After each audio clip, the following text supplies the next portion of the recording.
that? Just waiting to see some. Hey, by the way, this saying flash unavailable and the battery's low on this iPad.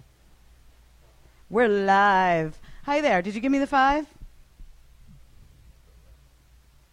Hey, I'm Kat Corbett. We are live at the KROQ Studios. We're actually in our little hangout area, and I would like to welcome Monique Powell. Hello. Hello. Just raced over from the stupid valley traffic.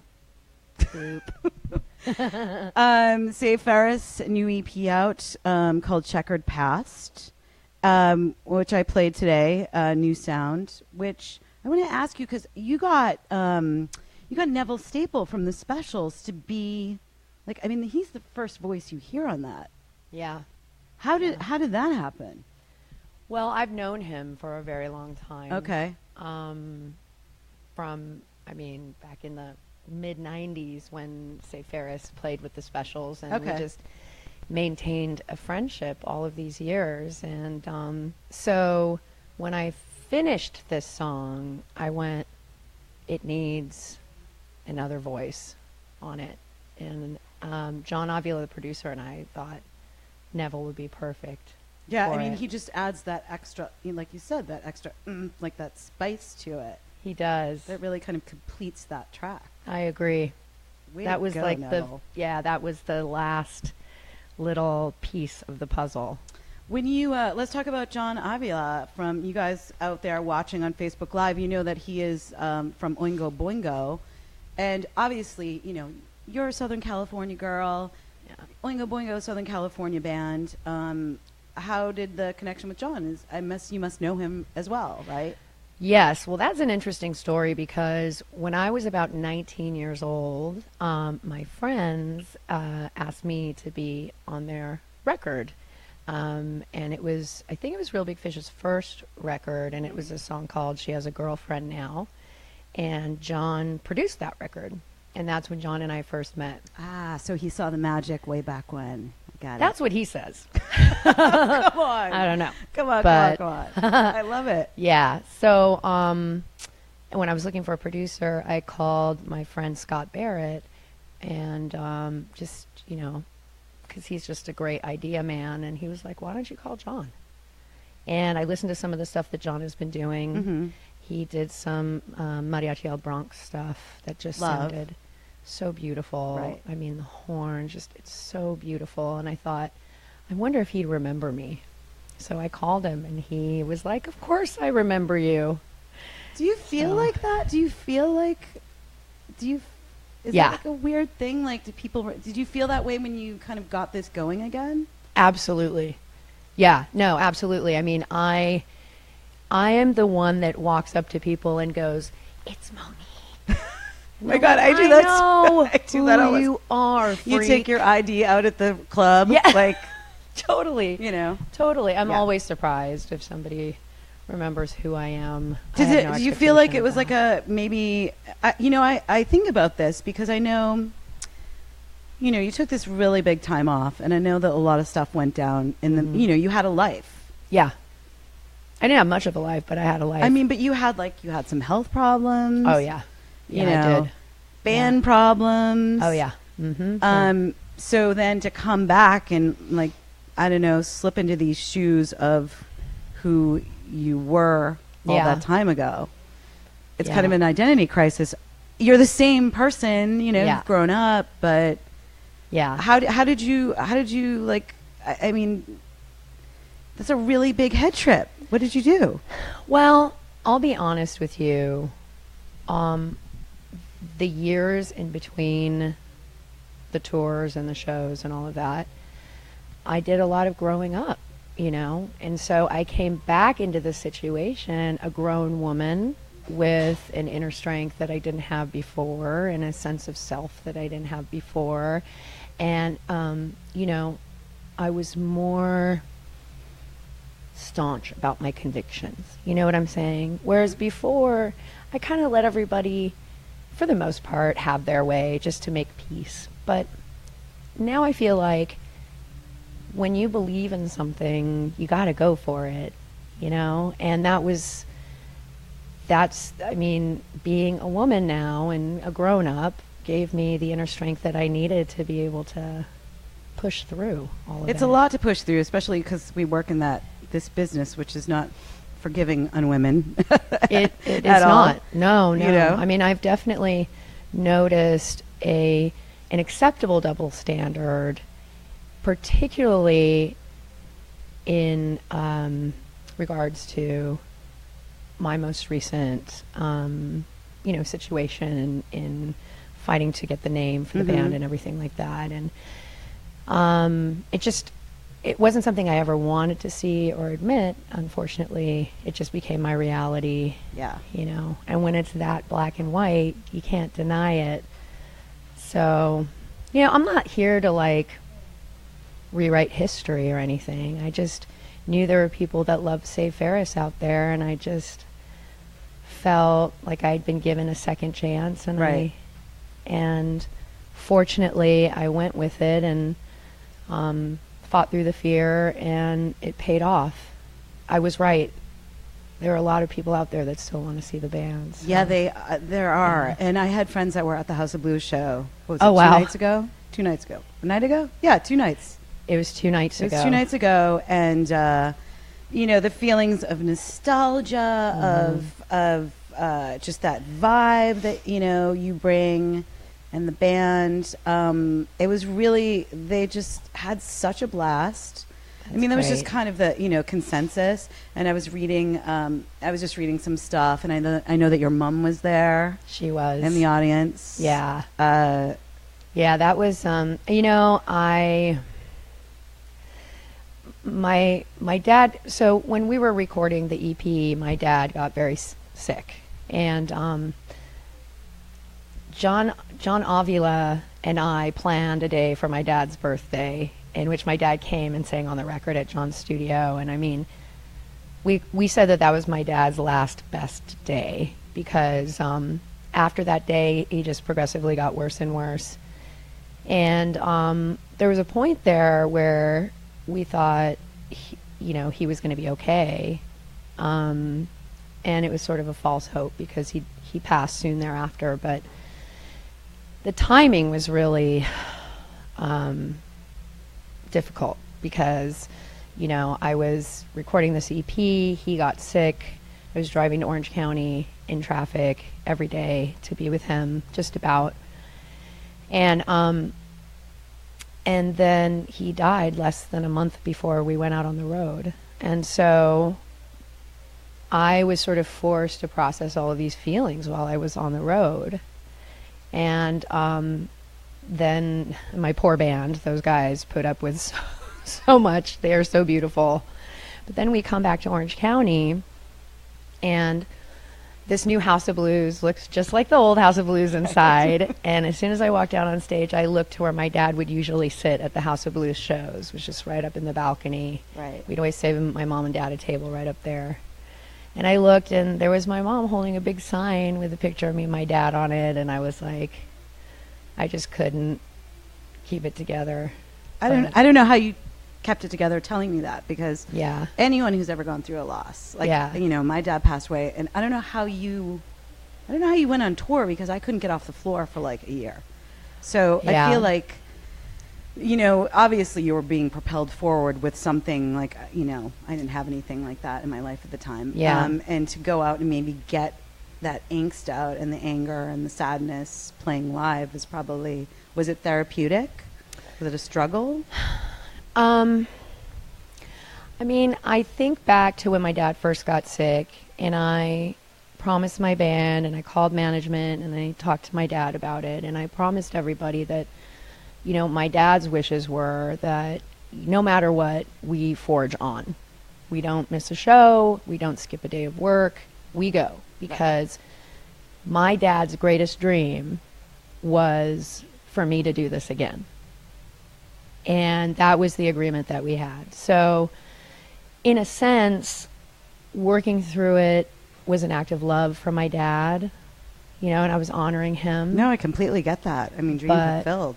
Yeah, but I miss him like crazy. I completely understand. He's the reason why I sing. He's the reason why I love music. He's Isn't he singing on the EP? He is. He's on Goodbye Brother. Okay. I love that. Yeah. It's really cool. And like, I can hear his voice every time I hear that song. Of course. You know. So next time you're stuck in the traffic, you put your dad's song in and you're like, yeah. Get me off the 405, Dad. And what's crazy about that song is that I had written that song months before my dad got sick, maybe even a year. And little did I know that song was going to be about him. Wow. You know? I bet you listened to it so differently after that. Absolutely. Wow. Yeah. That's incredible. Yeah. You are, it's funny because we were talking before the camera started rolling about all of the bruises you get on tour. Yes. And then you're just like, battered, and that your bandmates wrote a song. How does it go? Well, I can't say they wrote it. I think it's actually someone else's song. Oh, okay. That Brad, our drummer, sings. Okay. And they call me the harborer of mysterious bruises because every day I wake up, I'm like, where'd that come from? Yeah. And they're like, and so they sing this little song that goes, where do the bruises come from? Life. Where do the bruises come from? Life. And so that song makes me feel a little better about. I think people don't understand when you're touring. You're just bumping into stuff. I mean, I know my friend Noelle from Fits in the Tantrum. She has a permanent on her thigh from banging the tambourine. Oh yeah, it's just like this constant. I'm like, you're gonna have to have a thigh transplant if you keep doing that. Yeah, I chipped my 2 front teeth on the mic. I got to go to the dentist, have them filed down again. Did you really? Yeah. Oh my God. It's a common injury for me. I know it was years ago the last time I toured, but all of this, it was like riding a bike. Like I just remembered everything came back so clearly the first day. Fun. Like the first moment I got on the bus, I was like, oh, I remember this. So yeah, so I've been sort of documenting all of our injuries from this last tour. And so I chipped my 2 front teeth. I burnt myself with a curling iron twice on this eye. It's like the 80s. Woo. I know. I know. It's so, at least I didn't say crimping iron. You know? I have another scar here from a curling iron incident. Because you're trying to do stuff while the bus is moving. I know. And, it's hard when you're a woman and the hair is like the thing. And I wear wigs, so half of my life. I called it the the eyelash and bobby pin tour because there were just bobby pins everywhere. I mean, God forbid you try to vacuum the bus. They were and they would hide. And then I just never had enough eyelashes. I was always like, when are we pulling over to a Target? I need some lashes. Well, your lashes look fabulous now. Thank you very much. So you bring up the wigs, and you were like, it was interesting because when you sat down, we were talking about, just making sure the cameras, anybody watching the Facebook Live, I sat down and I was like, wait a minute, can you see up my skirt? Because, either the guys are not thinking about it or they're really thinking about it. So I have to have a conscious choice to say to our camera guy, Carlos, dude, how much are you seeing on this? And, it's interesting because, Adrian, thanks. And so, Monique sits down and she's like, it was just interesting because you're like, I'm going to be me today. Yeah. And I was like, I totally get that. Yeah. You're not being the Monique on stage trying to get, thousands of people up. And you're, coming from the valley. Yeah. Got a little cat hair on you. Stuck in traffic. And, you're a woman in the music business. Yeah. Coming to do a little chat. Yeah. I always say I strive for imperfection. Really, even in our stage show, I don't want a perfect show. Mm-hmm. I think that as someone who goes to shows and admires musicians, I love the human aspect of it. You got a little cat hair, you got a chipped tooth, whatever. You drop the mic stand on stage. It just creates a very real scenario for me as an audience member when I see a show, and it makes me feel like I'm a part of something really special that's never going to happen again. I agree with you 100%. I hate when it's a perfect show. I hate a perfect show. Yeah. Unless it's on Broadway, I don't want a perfect show. I'm the same way. And I have friends in other bands that I go and see their shows, and they'll ask me how the sound was. And I say, the sound was absolutely beautiful. It was absolutely perfect. I closed my eyes and I felt like I was listening to the radio. But that's not necessarily what I aim for when I go to a show. Right. I want to feel like I'm at a live show or I'm sitting with a real person, but that's me. Yeah. No, I get it. I want to go and talk about, so you have obviously a ridiculous history with KROQ. Yeah. I know that, Rodney on the Rock definitely was the, kind of ground zero for Save Ferris back in the day and, championing your band.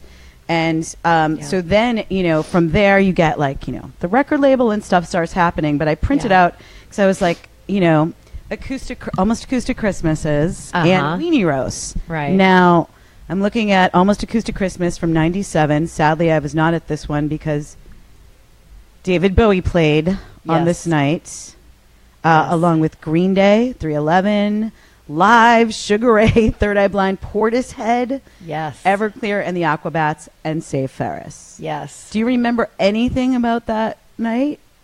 Oh my God! I met David Bowie that night. That was like everything. That show was everything for me because I also love Portishead. But yeah, Bowie was. He's Did you everything. have a moment, or was it like a quick thing? I was. I just remember saying to myself, "Keep it cool, Mo," and then I remember going, "Ooh, he's shorter than I thought he would be," which is very. I mean, we all think that when we meet. He's very thin Duke, little small. Yeah, and he was so happy and so jolly and friendly. And obviously all these years later, I have friends who are very dear friends with him who just said that he is that. He was just this miraculous, magical, happy human being. Yeah. I love that. I love that you got to have that moment because anyone who's a fan of another band is, freaks out.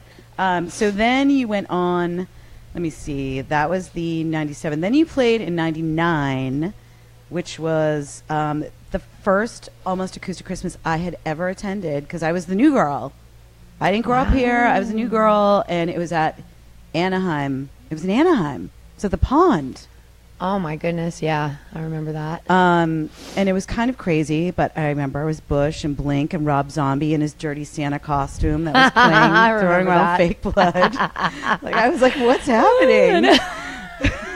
And Beck and Tori Amos played, and Save Ferris. Yeah. And I remember I loved Tori Amos. I just, because there were when I was doing it, there was so few women that I would ever meet, on the road and stuff like that, and so you're grasping for any female friends, yeah.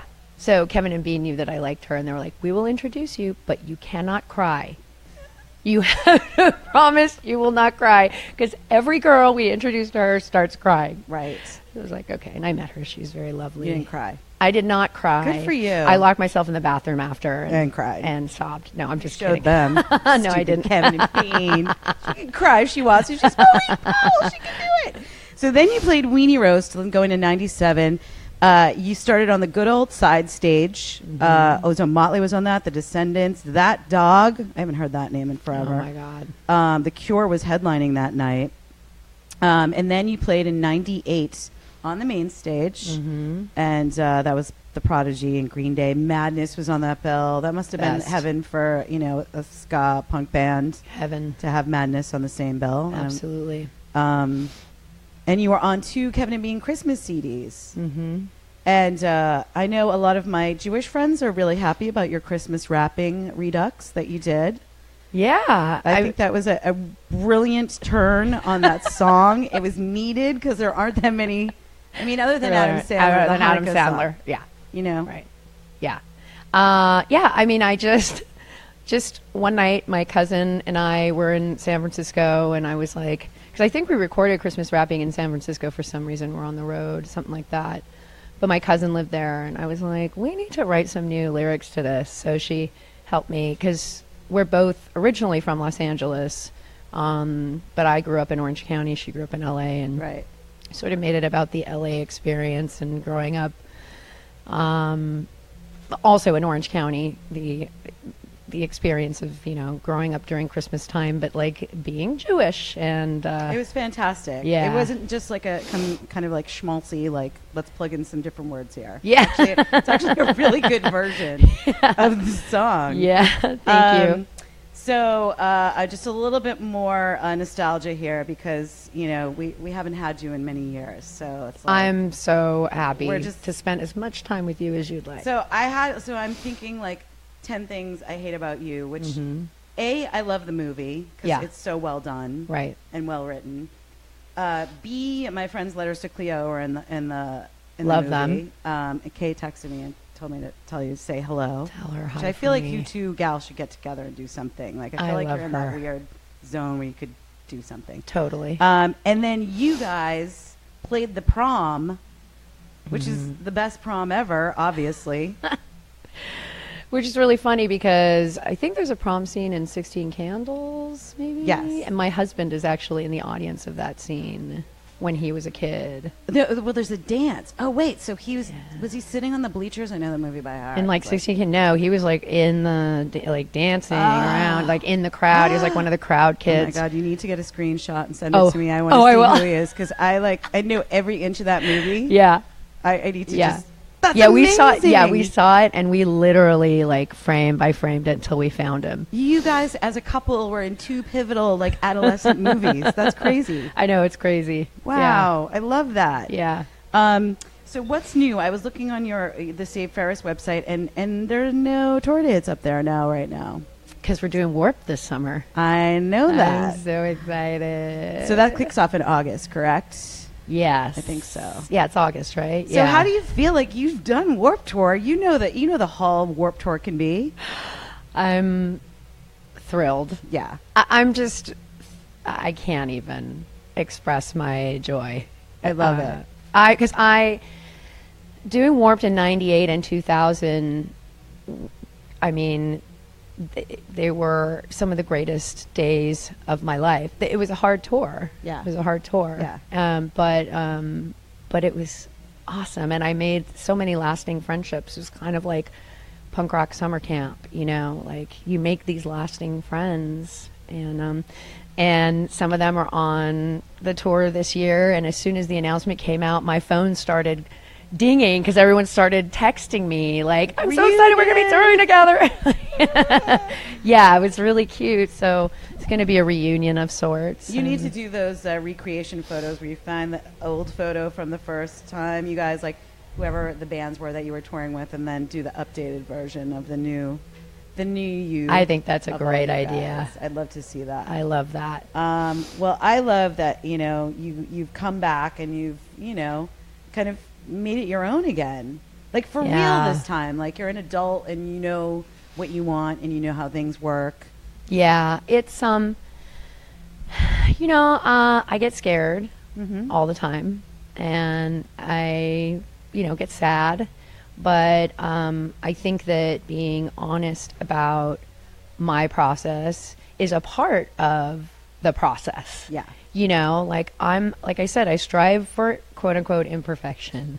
I don't necessarily want to be, you know, the like strongest person in the room. I don't feel that I need to be that. Right. I think part of being really good in business is also allowing yourself to have some vulnerabilities so that you can understand the vulnerabilities of the other people that work with you. Well, that's something you don't know when you're 20 and you're in a band. Absolutely not. You're just trying to be like the toughest thing ever. And you just want to please everybody. Right. Like I just wanted everybody to be happy and to like me. But now, I mean, the guys in the band, they call me Mama Momo because it's like very much of a like, more of like a mother type presence than, you know, like a hard ass type of boss, you know.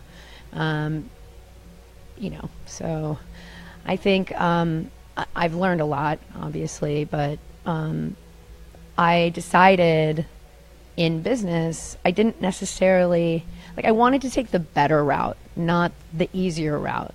And the better route is learning how to balance compassion in your work. Yeah.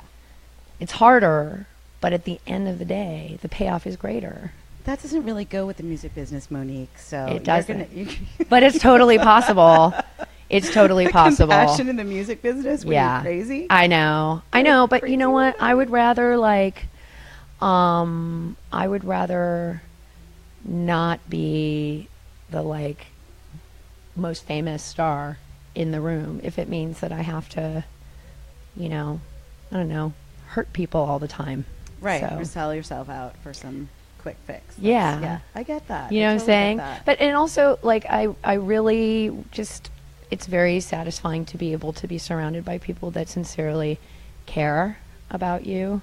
And then, so then when you're confronted with people on the outside that don't necessarily give a hoot, you know that you have a strong foundation, and it makes you feel good. Well, and I think that's just going to carry you through Warped Tour, and you're going to be, not only you're going to be able to see older fans that were there when you first started, but then they're going to be bringing their kids to see this version of Save Ferris, which I think is incredible.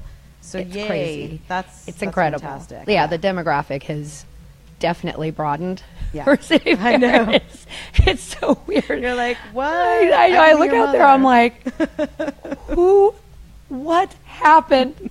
There's like kids, and then there's parents, and it's pretty cool. That's fun. It is. So last question. So you have the EP Checkered Past out. Are you writing more music, or are you just kind of touring and like seeing what happens? Oh, I'm always writing. Right.